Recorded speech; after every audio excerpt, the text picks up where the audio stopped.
Hello everyone and welcome to Wineinger Racing.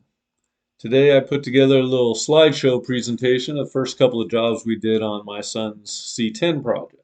Now of course we wanted to put some big tires in the back there, so we had to tub the rear fenders. We increased the width there about 4 inches. It took going to the wrecking yard and getting another set of fenders and using pieces and welding them together, but anyways we were able to put the big tires back in. Whole thing we're trying to build here is a race truck out of this C10.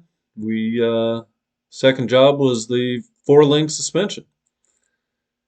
You had to put this nice big piece of tubing across there, add some structure to the frame, and plate it. Of course, you put some big holes through the frame, and you got to increase the rigidity by adding some plate.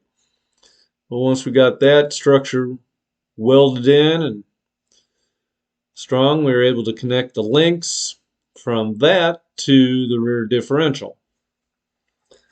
And that's what that looked like there. And I tell you, this suspension works so well.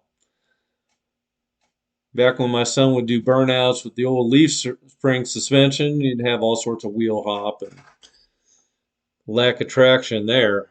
But with this 4-link, you punch it, that thing just squats and goes. It is really incredible how well this suspension works.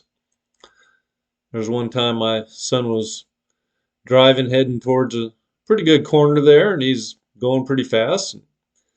I look at him and says, "Son, I think I better put my seatbelt on." And he just put the pedal to the metal, and that rear end squatted and just hugged the asphalt all the way through that corner.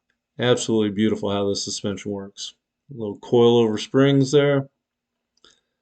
And of course, we had to put the bed back on and make it look like the beautiful truck it is. Thanks for watching. Like and subscribe. We got more coming.